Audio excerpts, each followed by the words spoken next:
Yo, Secretary of State Marco Rubio Corleone does not take insults about Trumpito lightly, and ABC News anchor George Stephanopoulos almost got himself whacked in an interview with Rubio by continuously insinuating that Vladimir Putin and Trumpito are somehow in cahoots together. My name is Marcus Russell. This is the Marcus Russell Show. Watch how Marco Rubio Corleone handled this fat goalie, George Stephanopoulos, after he insinuated that President Trump is a dictator. Forget about it. He's lucky, Marco Corleone didn't put his feet in cement. But he handled this situation perfectly for the family. Yo, make sure you hit that like and subscribe button. Let's get right to the video. Bringing the Secretary of State, Marco Rubio. Mr. Secretary, thank you for joining us this morning. Has there been any contact with President Zelensky since Friday? Well, I haven't had any contact with him since Friday. We have plenty of contacts with him, though. Plenty. I mean, he met in the last 10 days. He's met with the Secretary of Commerce. He spoke to the president on the phone, met with the Secretary of Commerce, met with me, met with the Vice President, met with our special envoy, and then was invited and came over on, he wanted to come over on Friday to sign this commercial deal. It didn't happen.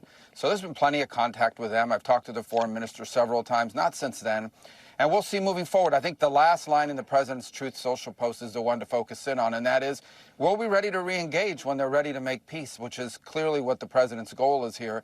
He's trying to get Russia to the table to see if there's a way to bring about an end to this conflict. That's his goal. That's his only goal. That's his centralized focus.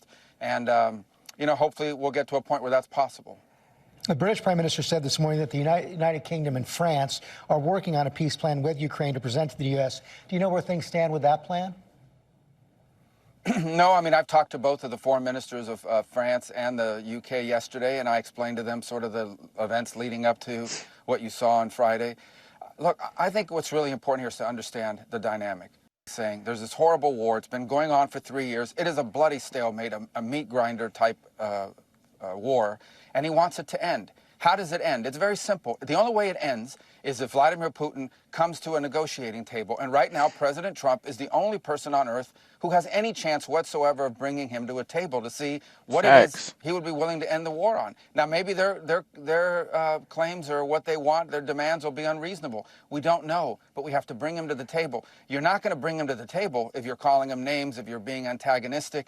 That's just the president's instincts from years and years and years of putting together deals as someone who's in business. And that's the only Well, way here. let me just stop you there for 1 second. Why is it a war with no end in sight? Why is it okay to call President Zelensky Why is it okay to call President Zelensky a dictator, but not, as you say, call Vladimir Putin names? Listen, we've spent 3 years calling Vladimir Putin names. That's not the point. The point that we're at now is we're trying to get the man to a table, the Russians. And I've said from the very beginning, maybe they don't want a deal either. We don't know. But we haven't talked to them in 3 years. But maybe they do. The point is, do we want to make...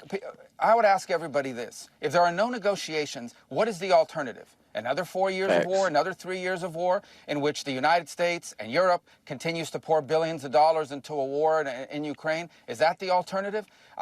I've asked every foreign minister I meet with, tell me your idea of how this turns out. Most don't have a plan. A few have said, well, let's give them another year of fighting. A year from now, a year later, after another year of death, another year of destruction, then maybe Putin will be ready to negotiate at that point. That doesn't sound like a good plan to me, and it certainly is not a plan the president's on board with. It's not just about getting people to the table. It's about keeping agreements that are made. And that was one of the points that President Zelensky was making in the Oval Office on Friday, is that Vladimir Putin has not kept the agreements that were made in the past. Wasn't he right about that? But that was with Joe Biden. That wasn't with Trumpito negotiating the deal. What is moving forward is the question, not the past. No one here is claiming Vladimir Putin is going to get the Nobel Peace Prize this year, or that he should be the man of the year of the Humanitarian Association. What we're arguing here is he has a very large country. They're in full war footing. They're cranking out weapons now at a war footing pace. And we need to figure out, is there a way to get them to stop the war? And the only way you're going to do that is to get Russians engaged in negotiations, something the Europeans haven't been able to do, the Biden administration wasn't able to do or didn't even try. That's the goal here. It's that simple. Can we try to sit with them and figure out whether there's anything, what are the Russians' demands? Under what conditions would the Russians be willing to stop this war? And as I said, we don't know what those are because we haven't talked to them in 3 years.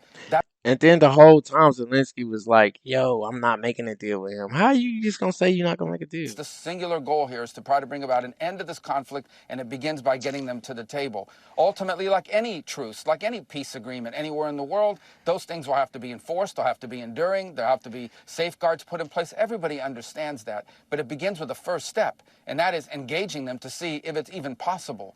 Because if it's not possible, then what we're looking at is a protracted stalemate with thousands of people dying, billions of dollars pouring in, and more death and destruction. And that's not something the president wants to be a part of. He's made it very clear. Aren't those talks feasible only if the United States is willing to also provide security guarantees to Ukraine? That was the point that President Zelensky was also making in the Oval Office. Well, the security guarantees, which I actually like to call deterrence of a few, is all contingent upon there being a peace. Everybody's saying security guarantees to secure the peace. You first have to have a peace. We don't even know if the peace is possible. And this was understood by the Ukrainians. It was explained to them repeatedly. And that is, here's our strategy. We're trying to get Putin to a negotiating table. Let's not rehash. Everyone knows the history here, the back and forth. We understand that. We all understand that. But the question now is, can we get them to a table to negotiate? That's our goal. Don't do anything to disrupt that. And that's what Zelensky did, unfortunately, is he found every opportunity to try to Ukraine-splain on every issue. Then he confronts the vice president. When the vice president says the goal here is diplomacy, he immediately jumps in and challenges the vice president. Well, what kind of diplomacy? So we all understand, okay, that Putin is not going to be an easy negotiator in this regard. We all get that. But we have to start the process to see if something is even possible. And I honestly am puzzled. I just don't understand. The Biden administration berated Benjamin Netanyahu and the Israelis, put all kinds of conditions and pressure on them to try to get a ceasefire. In this particular case, we've been nice by comparison. And all we're trying to do here is figure out whether a peace is possible. All these other things that people keep bringing up, that'll have to be a part of a negotiation. Right now, there is no negotiation. Shouldn't we at least try to see if there is a way to end this war in a way that's acceptable to both sides and is enduring and sustainable? How is that a bad thing? I really am puzzled why anyone thinks that trying to be a peacemaker is a bad thing. It's only a bad thing when it's Donald Trump trying to do it. When it's President Trump, it's absurd to me. Well, even some of your Republican allies are puzzled by the steps that President Trump has taken to placate Vladimir Putin. I want to bring up a post that Lisa Murkowski. Well, which ones? What steps has the president taken to placate? Let me show you what Lisa Are we arming the Russians? Are we providing economic assistance to the Russians? Have we given the Russians $180 billion? Please let me ask you the question. Get him, This Marco. is Lisa Murkowski, and here's what she says. This week started with administration officials refusing to acknowledge that Russia started the war in Ukraine. Doesn't matter. It ends with a tense and shocking conversation in the Oval Office and whispers from the White House that they may try to end all U.S. support for Ukraine. I know foreign policy is not for the faint of heart, but right now I am sick to my stomach as the administration appears to be walking away from our allies and embracing Putin, a threat to democracy and U.S. values around the world. Those are not my words. That's Senator Lisa Murkowski. What's your response?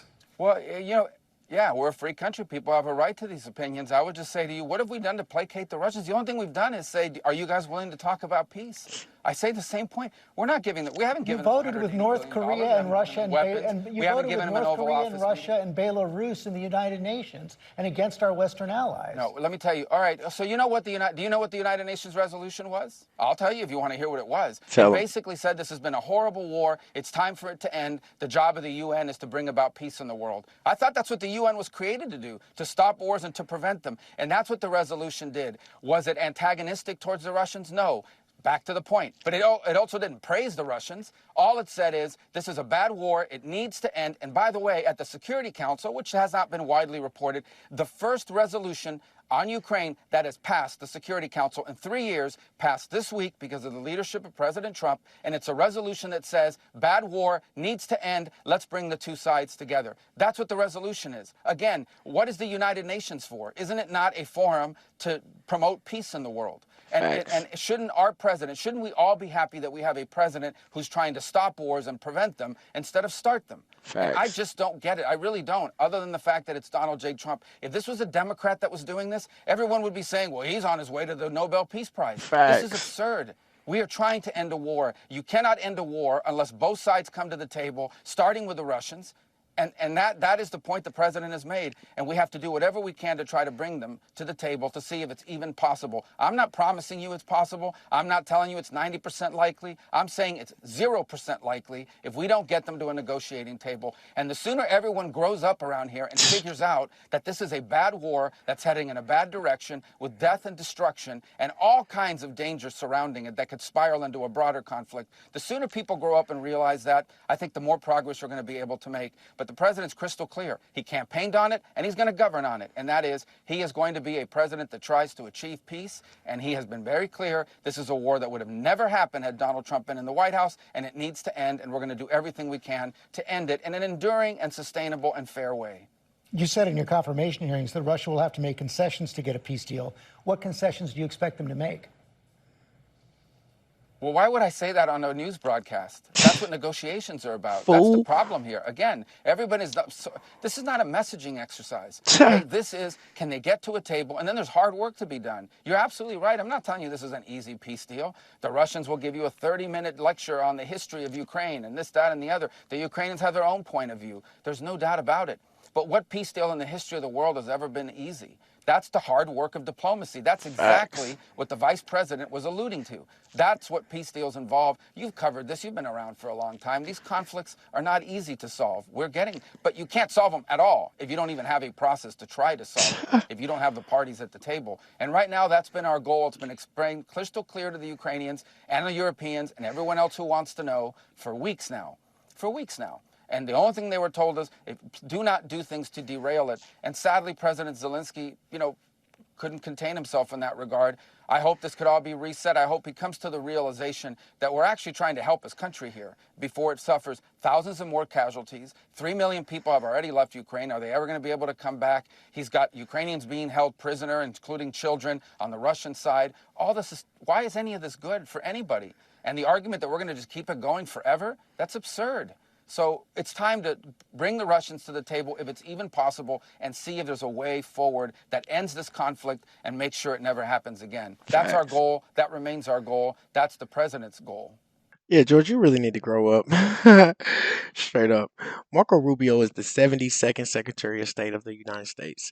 Someone posted in my comments a few days ago and said that you're not only voting for the president, you vote for the administration. And Trumpito has assembled the Avengers. Marco, he might be Iron Man, or maybe he's Captain America, because he's been saving lives, protecting countries like Guyana from Venezuela.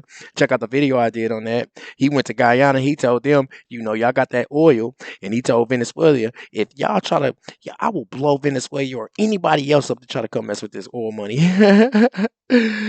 He's taking action to reset global trade policies. He definitely will smack the lips off of anybody disrespecting Trumpito, like how J.D. Vance did Zelensky in the Oval Office, and he will smite visitors who come to this country causing trouble, like the 300 foreign student visas that he revoked.